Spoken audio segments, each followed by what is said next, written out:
Hello, welcome back my YouTube channel, the 80th year of human life. It is an extraordinary milestone, yet it is rarely measured by the mere passage of calendar years. To truly understand its weight, one must break it down into the silent, invisible accumulation of time itself. It is a staggering chronicle of 29,200 days. It is a journey spanning well over 700,000 hours and more than 44 million minutes of continuous existence. Every single one of those minutes carried a heartbeat, a breath, a thought, or a quiet observation. When a human being finally reaches this profound peak of existence, a remarkable transformation occurs within their perception. Their eyes no longer search the horizon for the vibrant, chaotic, and demanding colors of spring. The relentless ambition of summer's heat has long since faded away. Instead, their gaze reflects the soft, golden, and muted hues of autumn, a season of life characterized not by the struggle to grow, but by the beautiful, absolute serenity of falling leaves. Today, our focus turns to a man named Baba Rahmat. He exists as one of the very last remaining travelers of a bygone century, a living bridge connecting a world that once was to the hyper-accelerated reality we occupy today. To look at him is to look at history itself, preserved not in ink or on a digital screen, but in flesh, bone, and memory. When Baba Rahmat took his very first breath upon this earth, the world he inherited bore absolutely no resemblance to the one we navigate today. The ground beneath his infant feet was raw, uncovered, and deeply connected to the rhythm of nature. There were no towering concrete jungles blocking out the vast expanse of the sky. There were no metallic, roaring rivers of rushing traffic cutting through the quiet landscape on endless ribbons of black asphalt. There was no invisible, chaotic web of electromagnetic waves filling the air, nor was the entirety of human knowledge and distraction imprisoned within the small, glowing glass rectangles we hold so tightly in our palms today. Instead, he was born into an era where time itself seemed to pause, allowing humanity to take a deep, meaningful breath. It was a time when the daily cycle of human life was dictated entirely by the natural order of the cosmos. The day did not begin with the harsh, artificial blare of an electronic alarm clock, but with the gentle, gradual shifting of the darkness as the very first ray of the morning sun pierced the horizon. It was a world where human beings woke up in harmony with the birds, stepping out onto earth that was still damp with early morning dew.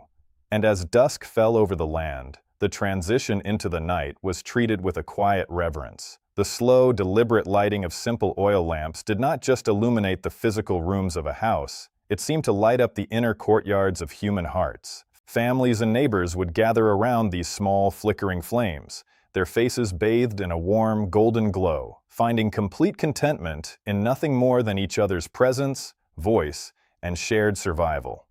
As we look back at the concept of the first step, we must realize that for Baba Rahmat, that step was taken into a world of vast spaces and intimate connections. The neighborhood of his youth was not a collection of isolated individuals hidden behind locked security doors and high boundary walls. It was a living, breathing ecosystem. Houses were built of mud and thatch, materials taken directly from the earth, meaning that the homes themselves breathed with the seasons. They were cool in the blistering heat of the summer and held the warmth of a wood fire during the dead of winter. In those days, a child's first steps were taken on soil, learning the balance of the body on uneven natural terrain. This early contact with the earth created a lifelong bond, a foundational understanding that humanity belongs to the land, not the other way around. But the era did not remain frozen in time. The wheel of progress, which initially turned so slowly that its movement was almost imperceptible to a single generation, began to accelerate.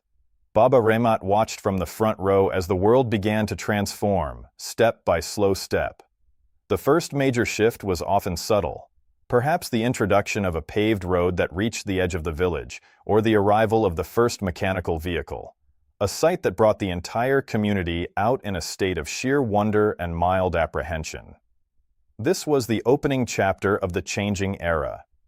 It was the moment human civilization decided that speed was more valuable than patience, and that distance was an enemy to be conquered rather than a journey to be experienced. With the arrival of infrastructure came the gradual erosion of the old ways. The quiet nights, once filled only with the sounds of crickets, the rustling of trees, and the distant bark of a watchman's dog, began to be punctured by the distant rhythmic hum of machinery. For a young man growing up in the midst of this transition, the changing era presented a strange duality. On one hand, there was the undeniable allure of modernization, the promise of less backbreaking labor, the convenience of clean running water, and the magical illumination of the first electric light bulbs, which chased away the deep shadows of the night with the flick of a switch.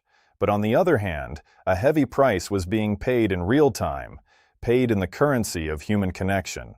As the physical world became more connected through roads, railways, and eventually wires, the spiritual and emotional closeness of the community began to fracture. The collective reliance that neighbors had on one another began to diminish. In the older days, if a man wanted to build a roof, the entire village showed up with tools and bare hands, working through the heat of the day for nothing more than a shared meal and the understanding that when their own time came, the favor would be returned. Progress, however, introduced the concept of transaction over transformation. Suddenly, human effort was quantified entirely by currency, and the ancient bond of mutual survival was replaced by the cold efficiency of contract. Baba Ramat observed these changes not with anger, but with a quiet, observant sorrow. He saw how the expansion of towns and cities began to swallow the green pastures of his youth. The fields where he had once guided a wooden plow behind a team of oxen, feeling the wet, fertile earth between his toes, were gradually carved up into uniform plots. The mud houses, which could easily be repaired by the hands of a family, were demolished to make way for structures of brick, concrete, and iron, materials that were permanent, cold, and forbidding. He watched as the generational wealth of wisdom, passed down through oral storytelling around the evening fire, began to lose its value in the eyes of the younger generation. The elders, who were once revered as the living archives of the community's history, law, and morality, were slowly sidelined by printed textbooks, and later, by the absolute authority of the broadcast media. The first step had led humanity out of the garden of communal harmony and into the sprawling, disconnected maze of the modern industrial world.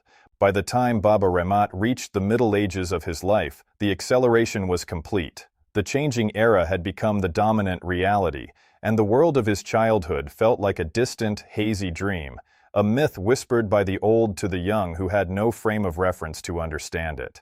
He saw the birth of the digital age, a revolution that did not merely change how tools were used, but fundamentally altered the structure of human consciousness. Space, which used to be a physical reality that required time, effort, and physical movement to cross, was suddenly annihilated by instantaneous communication. People could speak to someone on the other side of the planet in the blink of an eye, yet Baba noticed a terrifying irony developing alongside this technological miracle.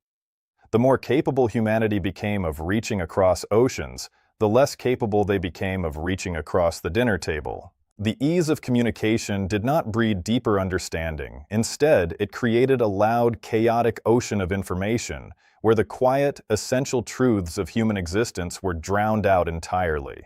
Now, as he sits in the twilight of his 80 years, looking out through the window at a world that moves at a frantic, almost desperate velocity, Baba Ramat stands as a silent witness to the full arc of this transformation.